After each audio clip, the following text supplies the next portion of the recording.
한 주간의 뉴스 중 핵심만 쏙 뽑아 전해드리는 뉴스 쏙쏙. 오늘도 CBS 장규석, 김중호 기자 나왔습니다. 안녕하세요. 안녕하세요. 네, 안녕하세요. 네, 오늘 두 분이 준비한 내용은 이제 전직 워싱턴 특파원, 베이징 특파원에 걸맞는 내용들이잖아요. 맨날 써먹으려고 그래, 이거.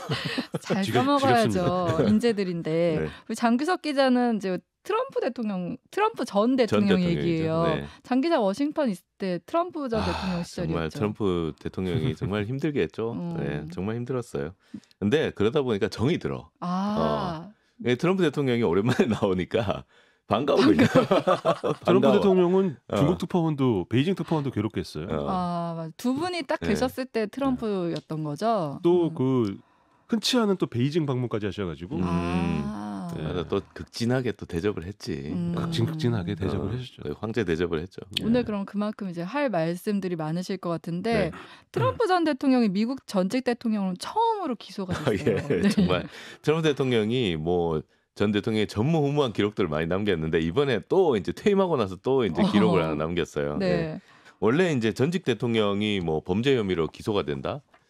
사실 우리나라에서는 뭐 거의 대선 끝나면 항상 나오는 이제 일이죠. 그림이긴 네. 한데 미국에서는 뭐 거의 이런 적이 처음이에요. 네. 미국은 전직 대통령에 대한 예우를 정말 깍듯하게 합니다. 정말 깍듯하게 하고 그래서 이제 뭐 좀 허물이 있어도 덮어주고 훌륭한 대통령이었다 이렇게 얘기하면서 기념관도 세우고 뭐 이렇게 이제 하는 게 수순인데 네.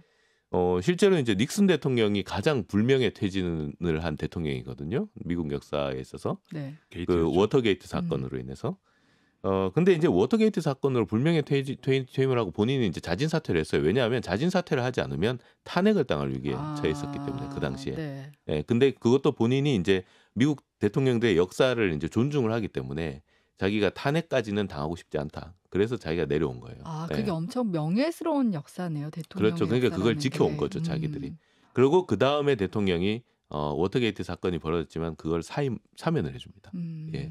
그래서 또 이제 어떤 형사 사건에 대해서 기소되지 않고 이제 결국은 이제 닉슨 대통령도 이제 여생을 그렇게 보내게 됐는데 근데 닉슨 대통령도 잘한 일이 많아요. 예. 그래서 존경하는 사람들도 많고. 예. 그래서 워터게이트 사건만 없었으면 좀 잘 했을 텐데 예, 좀 안타까운 면이 있는데 그래도 어쨌든 기소는 당하지 않았어요. 근데 이제 트럼프 대통령이 새로운 역사를 쓴 거죠. 예. 근데 기소된 혐의도 좀 민망하죠. 네, 맞아요. 예. 이게 이제 공개적으로 드러난 게 이제 그 성추문 입막음이라고 하는데 입막음 진짜 오랜만에 들어보는데 이게 2016년 대선에 이제 출마를 했는데 트럼프 대통령 당시 그 대선 후보가 그렇지 않아도 좀 이렇게 설화에 많이 휩싸였었어요. 그리고 자기가 그 어떤 게 공개가 됐었냐면 옛날에 그 TV 출연할 때 그 다른 TV 출연자들하고 PD들하고 뒤에서 뒷담화 깐 거. 네. 그게 그 여성 출연자를 되게 성적으로 이렇게 희롱하면서 이렇게 맞아요. 예, 기억나요. 까는 그런 네. 내용이었거든요. 그게 공개가 돼서 난리가 났었어요.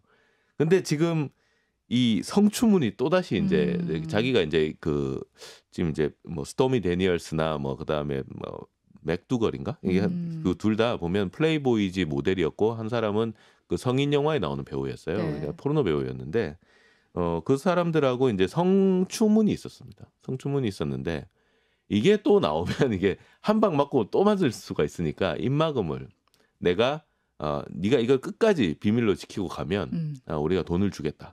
그래가지고 돈을 엄청나게 줬습니다. 한 우리 돈으로 한 뭐 몇십억을 줬어요. 10수억을 줬어요. 10수억을. 네. 비싸게 먹혔네요. 네. 근데 뭐 트럼프 대통령한테는 뭐 큰 돈은 아니었죠. 네. 근데 이거를 누가 했냐? 이 트럼프 대통령의 개인 변호사가 있습니다. 이 해결사라고 그렇죠. 이제 네. 근데 마이클 코언이라는 변호사가 있는데 이 마이클 코언이라는 변호사가 사실 트럼프 대통령이 그 야인일 당시에 그러니까 기업인일 당시에 뭐 온갖 부정을 저지르고 다녔을 거 아니에요. 그 뒤처리를 다 해준 사람이에요. 네.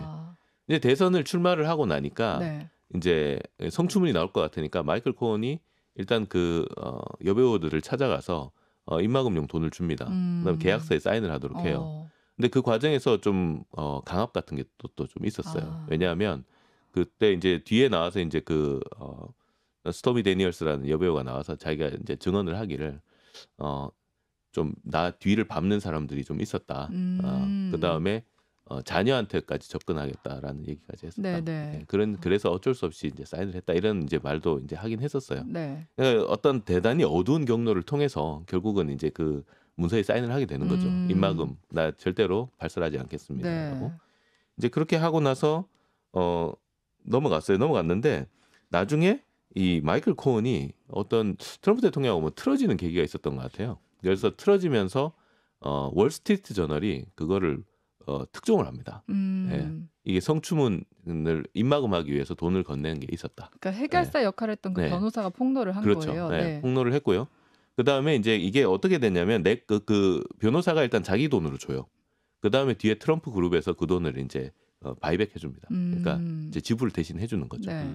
그런 식으로 이제 좀 세탁 과정도 좀 거쳤고요. 그러다 보니까 이제 이거를 이제 근데 마이클 코언이 나와서 다 풀어버린 거예요. 네. 그러고 이게 문제가 커지니까 이제 의회에서 부릅니다.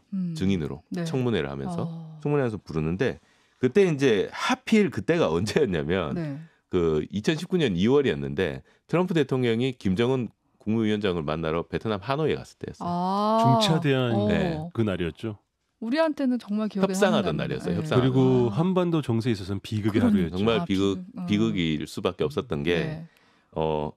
이게 이제 좀 악연이죠. 그러니까 코언이 이제 마이클 코언 변호사가 이제 이걸 증언을 하면 그 성추문을 막기 위해서 그다음에 내가 돈을 줬다. 그다음에 그거를 트럼프 대통령이 나중에 돈을 내줬다. 이 얘기를 이제 증언을 합니다. 네. 국내 여론이 심하게 악화가 되니까 네. 김정은 위원장하고 앉아서 협상이 일단 될 리가 없죠. 그러네요. 될 리가 네. 없죠. 일단 저기 마음이 절로 가 있으니까. 그렇죠. 실제로 트위터도 전부 다 마이클 코언에 대한 트위터밖에 없었어요. 그날. 제가 그때 그 취재를 했었는데. 하노이 회담을 하고 앞두고 있는데 그냥 아니 하면서도 네, 트위터에 하면서도? 올라왔어요. 네. 그러니까 사실 김정은 위원장 얼굴이 보이지도 않았을 그러네요. 거예요. 네. 그래서 만났는데 거의 신경이 저기 가 있었단 말이에요. 미국에 가 있었고 이제 뒤에 나오는 얘기도 그랬어요. 그때 갑자기 생각이 안 나는데 국가안보 보좌관이었던 네. 그 코스염 기른 아저씨가 있는데 그 아저씨가 그런 얘기를 했어요. 파토 내자. 네. 지금 이거 심하게 이거 지금 국내 여론이 너무 안 좋은데 북한하고 협상한 게 그때 완전한 핵 포기가 아니었거든요. 네. 네. 그러니까 완전한 핵 포기를 받아낼 거 아니면 어정쩡하게 받아냈다가는 욕 더 먹는다. 차라리 판을 깨자. 네. 그렇게 조언을 했었다고 해요. 그때 볼턴 네, 네. 보좌관 네, 아니고 마이클 볼턴 보좌. 존 볼턴 보좌관이죠. 네. 마이클 볼턴은 가수고. 오래됐습니다, 확실히. 예, 좀 맨날 헷갈려요. 예, 볼턴 보좌관이 그렇게 얘기를 했었고, 그래서 실제로 트럼프 대통령이 회담을 하다가 회담장을 박차고 나옵니다. 예, 그래서 김정은 위원장이 엄청나게 이제 열이 받았죠. 진짜 우리나라로서는 비극 맞네요. 네. 그게 바로 마이클 코언. 네, 증언이 그렇구나. 빌미가 되었습니다. 네, 네. 네.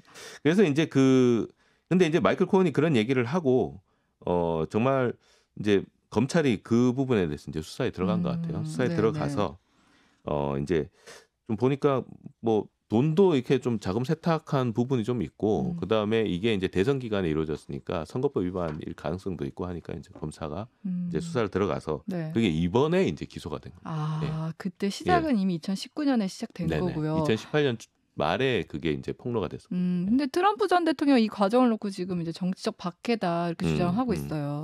그러니까 이게 하여튼 트럼프 대통령하고 엮이면 뭐가 문제가 되게 큰 것 같은데 나중에 알고 보면 그렇게 큰 게 아니야. 네. 이게 트럼프 대통령이 이용하는 어떤 하나의 그 전략인 것 같은데요. 일단 처음에는 엄청나게 부풀려요. 어떤 일이든 자기한테 불리한 일도 엄청나게 부풀렸다가 나중에 막 이렇게 막 북치고 장구치고 하다가 열어보면 이거야? 이거밖에 안 돼. 이렇게 되는 거예요. 그러면 사람들이 갑자기 에이 뭐 이러면서 트럼프 대통령을 옹호하게 되는 그런 이제 전략을 좀 쓰는데 네. 외교 전략도 좀 비슷해요. 네. 외교 전략도 보면 트럼프 때 보면 굉장히 강성 발언 많이 하고 막 내일이라도 개전할 것 같이 그렇게 얘기를 하는데 대부분이 다 뻥카였죠. 근데 열고 보면은 뭐 이렇게 협상하는 거 보면 약간 좀 허점도 있고 오히려 지금 바이든 행정부에서 하는 대중국 협상이 훨씬 더 무섭다고 얘기는 해요. 실제로. 근데 트럼프 대통령은 일단 이렇게 부풀려요. 엄청 부풀리는데 이번 거 같은 경우도 트럼프 대통령이 엄청 자기가 지금 부풀리고 있잖아요. 왜 그러냐면 이게 이제 뉴욕 맨해튼 검찰이 이제 그 각 지방마다 이제 검찰이 있어요. 네네. 지역마다. 이 검찰이 어떤 혐의로 기소를 했냐면 문서 조작 혐의입니다. 그러니까 그 마이클 코언한테 마이클 코언 변호사가 이제 입막음용 돈을 주고 내가 이 돈을 썼으니 나중에 이제 지불해 주십시오 하고 줬는데 그 수표를 써줬는데 그 수표의 항목에 트럼프 그룹에서 쓴 항목에 법률 자문 비용이다 이렇게 썼어요. 예. 그래서 네네. 이건 문서 조작이다. 예. 그러니까 뭐 예리하네. 기업 문서 조작, 사문서 위조 혐의 같은 거죠. 우리로 치면. 예. 근데 사문서 위조 혐의 그렇게 처벌이 안 세요. 실제로. 예. 근데 이제 이제 검찰 쪽에서는 이게 이제 대선 후보 때 사용된 거고 네. 결국은 돈이 그렇게 돌아갔으니 불법 선거 자금으로 될 가능성이 있지 않냐. 네네. 이제 있지 않냐.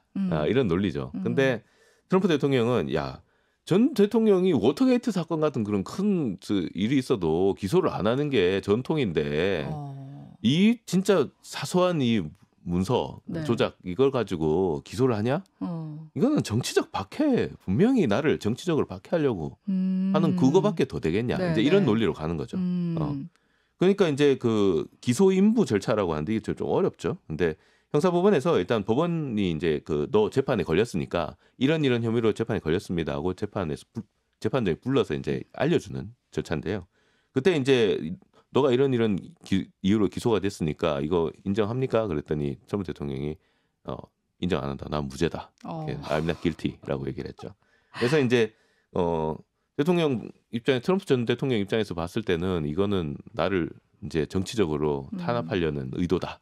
이제 이렇게 이제 가져가는 거죠. 근데 약간 원래 천성 자체가 사업가여서 그런지 모르겠는데 지금 이번 기소건도 오히려 자기의 정치적 이득에 좀 활용한다 그렇죠. 막 이런 면이 부풀려요. 막 보여요. 부풀리는데 이제 결국에 이 지지자들 입장에서도 제가 그랬잖아요. 아까 트럼프 대통령 봤는데 반갑더라고.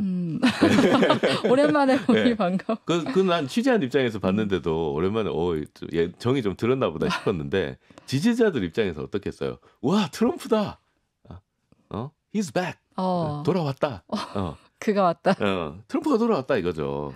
사실 트럼프 지지자들이 미국에 엄청 많습니다. 예. 그러니까 트럼프 전 대통령은 이제 대외적으로 이미지는 안 좋은데 국내에선 인기가 되게 많은 것 같아요. 근데 국민들이 듣고 싶어하는 말을 해주거든요. 예. 그게 이제 우리가 보통 이제 샤이 트럼프다 이렇게 얘기를 하는데 네. 평소에는 내가 트럼프 지지자라고 얘기를 안 해요. 부끄러우니까 얘기 안 하는데 이제 투표장에 들어가면 찍는 거야. 예.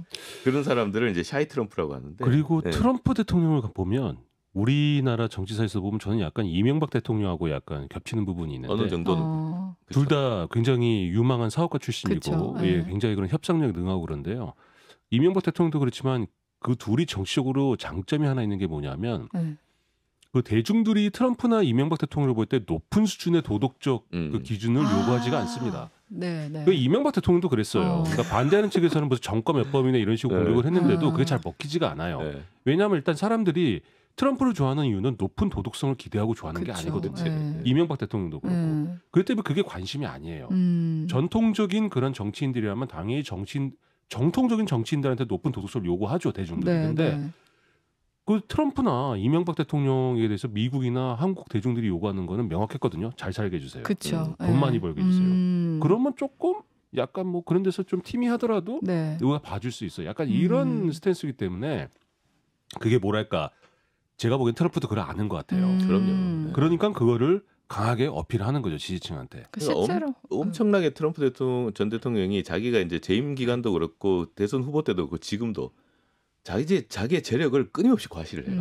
예. 이번에 뉴욕 갈 때도 전용기 타고 갔잖아요. 예, 전용기 타고 가고 막 갑자기 그 차가 막 경호 차량들이 쫙 가고 자기가 또 지지자들한테 연설했던 데가 또 재판 끝나고 와서 연설했던 게 마라라고 리조트라고 자기가 살고 있는 별장이에요. 플로리다에. 거기도 엄청나게 화려합니다. 예. 그러니까 이 모든 것을 보여주면서 내가 이 정도로 재력을 일군 사람인데 미국도 더 부강하게 만들 수 있다. 이거를 보여주는 거예요. 예. 내가 하면 미국도 더 부강해지죠. 마가. 네. 마가. Make America Great Again.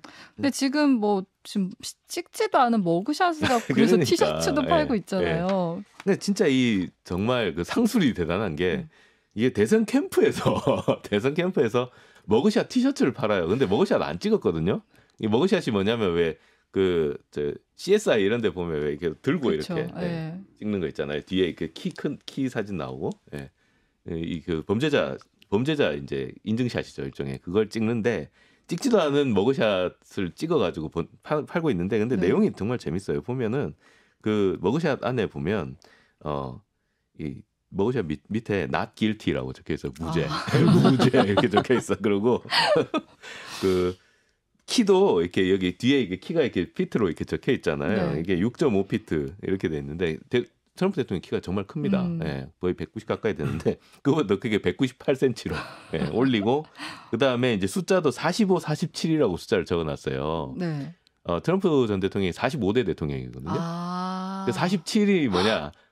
차기 대통령이라는 그다음 거네요. 차기 대통령 간다 이거야. 예. 그래서 이제 그런 것까지 적어서 좀 뻔뻔하죠. 뻔뻔한데 이런 것까지 이제 막 활용을 하는 거예요. 네네. 근데 그 트럼프 대통령 같은 경우는 미국 사람들이 보기에는 정말 근데 좀 속 시원한 발언들 많이 해줬어요. 예, 특히나 그 미국 같은 경우는 그 political correctness라고 해서 정치적 올바름이란 이게 있는데 그게 뭐냐면 네네.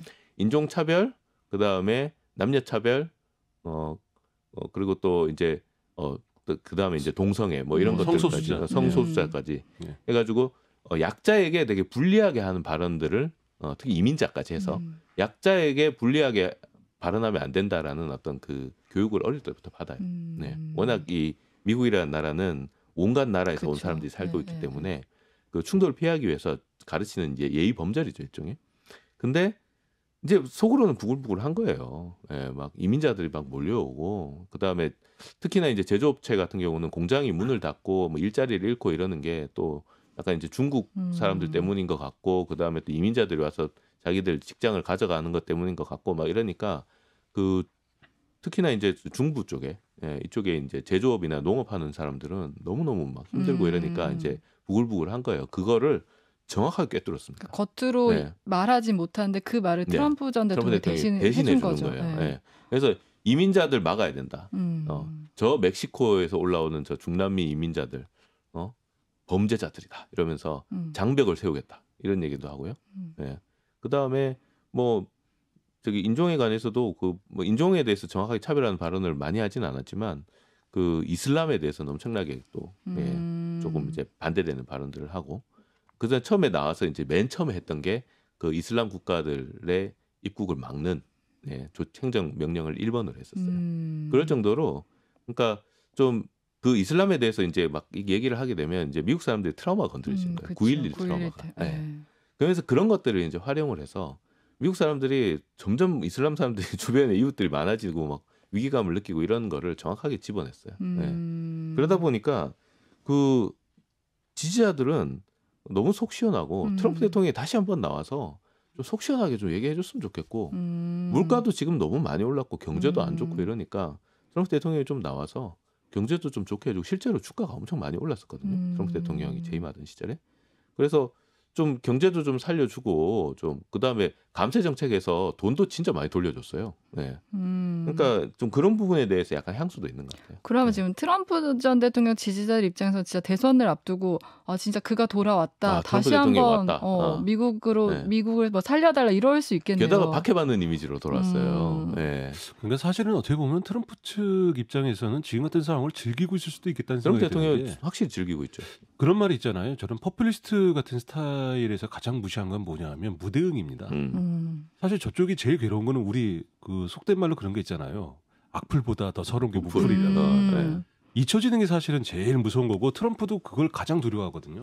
그런데 사실 이렇게 되게 되면 전면으로 등장할 수밖에 없게 되고 그렇게 되면 사실 전통적인 공화당 입장에서도 보면 굉장히 골치 아파지는 거예요. 그렇죠. 지금 이제 공화당에서도 이제 차기 대선 후보를 갖다가 선출을 해야 되는데 이제 저런 식으로 되게 되면 공화당 내에서 특히나 많은 강경 보수 세력이나 이런 쪽들은 저쪽으로 확 쏠리게 될 수밖에 없잖아요. 네네. 영향력이 있어 보이고. 게다가 트럼프 전 대통령을 마음 놓고 때릴 수도 없는 게 이 트럼프 지지자들이 되게 강성이에요. 강성이다 보니까 나중에 자기가 대선 경선에 나가서 트럼프 대통령을 막 공격을 해서 했는데 트럼프 대통령이 되잖아요.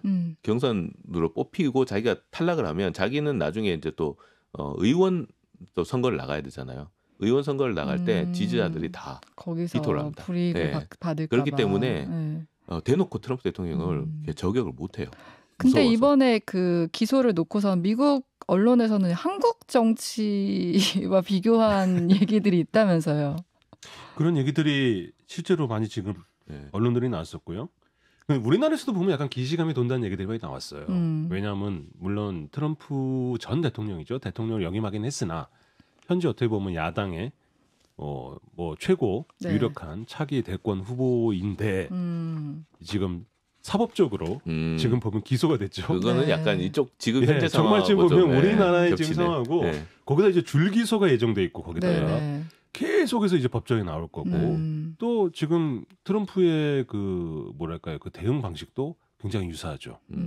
물론 공화당 당 자체로 봤었을 때 약간의 그 차이가 있을 수는 있겠지만 이제 우리나라 사람들은 그러니까 그거 보니까 와 그거 뭐 굉장히 낯설지 않은 광경이라면서 굉장히 놀라고 있는데 그런데 이 트럼프 전 대통령은 그 사법 리스크가 아니고 사법 기회로 활용하고 있어요. 그렇죠. 사법 기회로. 근데 지금 미국 언론도 이제 당연히 그런 거에 대한 우려의 목소리가 나옵니다. 그러니까 뭐 트럼프 대통령 자체에 대해서 기소가 되고 유죄가 받냐 마냐에 따라서 아까 전에 뭐 장규석 기자가 얘기했던 대로 그 굉장히 자기네들이 봤을 때 전통적으로 뭔가 굳건했던 이런 정치적 기반을 만들고 있던 토대가 지금 무너지고 있는 거 아니냐 그런 지적인 건데 뭐 저기 뉴욕 타임스도 그렇고 사실 뉴욕 타임스 그러면 굉장히 뭐 전통적으로 보면 트럼프에게 굉장히 좀 비판적이었던 트럼프도 굉장히 싫어했다. 엄청 싫어했죠. CNN도 그런데 오히려 논조는 보게 되면 지금 현 상황 자체를 굉장히 우려한 듯한 그런 그 기사들이 나오면서 거기에 대한 예로 뭐냐면 이탈리아 베를루스코니 총리 그다음에 한국의 박근혜 대통령. 현재 우리 야당 당수를 갖다가 언급하진 않았어요. 한국인들은 오히려 박근혜 전 대통령보다 이쪽을 더 연상을 하고 있는데 뭐 미국 언론들은 그건 하지만 다 보면 박근혜 전 대통령 탄핵하고 싶은 거야. 그런 거 뭐 그런 얘기인지는 모르겠지만 그걸 얘기하면서 뉴욕타임즈하고 CNN은 일단 트럼프를 어떻게든 이렇게 시각시키고 싶은 거예요. 그런 반열에 올랐다. 약간 좀 비아냥 그런 것들도 있죠. 그렇지만 전반적으로는 뭐냐면 이게 이제 악순환의 문을 여는 선례가 될 것이다. 계속해서 정권이 바뀔 때마다 지금 우리도 그러잖아요. 그렇죠. 그러니까 뭐 보수 진보가 바뀔 때마다 보면 언제나 이제는 뭐 사실 자동적으로 따라 붙는 것 같아요. 정권에 대한 수사 들어간다 이렇게 짐작을 하잖아요. 그렇죠. 특히나 뭐 보수에서 진보로 바뀌고 진보에서 보수로 바뀌게 되면 이제 어련히 한 1, 2년 동안은 그냥 검찰 기사가 도배를 하는다. 꼭 조선시대 때 보면 사화 보는 것 같아요. 사화. 사화. 전 정권에서 힘을 가졌던 사람들 다 그러니까 휩쓸려가고 다 쓸려나가고. 그러니까 지금 미국 내에서도 뭐 진보 보수를 떠나가지고 전반적으로 여기에 대해서 그냥 드라이하게 쓰기보다는 그럼 앞으로 이렇게 돼가지고 또 그 생각도 하는 것 같아요. 만약에 진짜 트럼프가 될 가능성도 낮다고 볼 수 없거든요. 그렇죠. 이게 거의 그 49대 51 싸움이에요. 지금 미국도 거의 절반으로 쪼개져가지고 바이든 대통령도 그렇고 트럼프 대통령도 그렇고 자기들이 당선됐을 때 보면 거의 지금 박빙이에요. 박빙. 그래서 거의 49대 51 싸움이기 때문에 이게 지금 거의 나라가 두 개로 쪼개졌다고 봐야 돼요. 사실은. 최악의 경우는 뭐냐면요. 제가 보니까 미국 그 대선 규정에는 재소자가 출마할 수 없다라는 그런 규정이 없다고 그러더라고요. 그러니까 정말 최악의 경우에는 물론 제가 봤을 때는 이게 다음 대선 때까지 그렇게 빠르게 뭔가 이렇게 미국 사법제도를 봤었을 때 유무죄가 확정되지는 않을 것 같지만 그렇죠. 올해 말이야. 그럼 뭐 그렇게는 같지만 뭐 예를 들어가지고 그렇게 되고 있다면 기소 중인 사람들도 트럼프 같은 타입이 안 하겠어요. 그리고 높은 확률로 해서 대선 후보 주자가 나오게 되면 계속해서 법정에 들락거리면서도 옥중 출마 뭐 이런 거 대선 출마도 하고 선거 운동도 하고 그럴 수 있단 말이죠. 그럼 그렇게 됐을 경우에 그러면 현행 그 사법제도 그 미국 사법기관에 의해 가지고 그 유죄에 가까이 갔던 범죄자가 대통령이 되게 됐을 경우 그 후폭풍이란 거 어떻게 될 거냐. 이거 진짜 그 미국적인 마인드에서 보면 진짜 그렇죠. 사실 일이죠. 미국에서는 그 거짓말을 정말 심한 그걸로 도덕적인 결함으로 보거든요. 근데 트럼프 대통령이 등장하고 나서부터는 거짓말을 하는 것도 뭐 거짓말을 어때요? 이런 식으로 이제 되는 거예요. 사실 낮아졌군요. 미국적 가치가 좀 많이 이렇게 추락하는 부분에 대해서 걱정하는 사람들도 되게 많긴 했어요. 네, 그러면 이제 미국 얘기는 할 말이 많아 트럼프 대통령이. 이제 얘기를 여기서 정리해야 될 것 같고요. 이제 중국으로 가볼게요.